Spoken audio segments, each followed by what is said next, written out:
আমার চোখে দেখা যে বলছে যে হেকমত অবলম্বন করতেছি আমরা উপরে দিয়ে একটু এরকম দিই, কিন্তু আসলে এটা আমরা আলে হাদিসের প্রতিষ্ঠান, সহিহ আকীদার প্রতিষ্ঠান।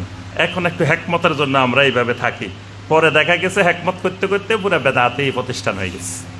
এত হেকমত যে হেকমতে বেদাতি প্রতিষ্ঠান হয়ে গেছে।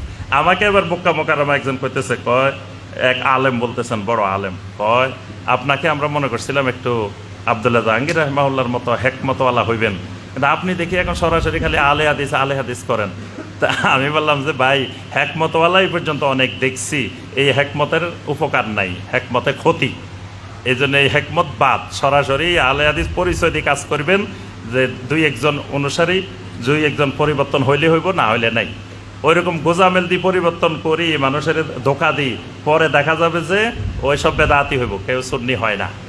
এই জন্য ওই হেকমতের দরকার নেই, ওই হেকমত থেকে দূরে থাকতে হবে। এই জন্য সরাসরি আপনি আপনার পরিচয় স্পষ্ট করে দাওয়াত দিবেন। এই দাওয়াতে যে কয়জন আসলো না আসলে নাই। অনেক নবী রাসূল সারা জীবন দাওয়াত দিচ্ছেন, একজনও তাদের দাওয়াতে আসে নাই। তো কি নবীদের দাওয়াত ব্যর্থ হয়েছে? নবীরা সফল। আপনার দাওয়া টিভি আপনার আকীদা মানহাজ ঠিক রেখে দাওয়াত দিবেন, কেউ শুনলে শুনলো, না শুনলে নাই, কিন্তু আপনি সফল। আল্লাহ পাক আমাদেরকে এই নীতিমালাগুলো সঠিকভাবে রক্ষা করার তৌফিক দান করুন। আল্লাহ পাক আমাদের সবাইকে দাওয়া টিভির এক একজন খাদেম হওয়ার আল্লাহ পাক তৌফিক দান করুন।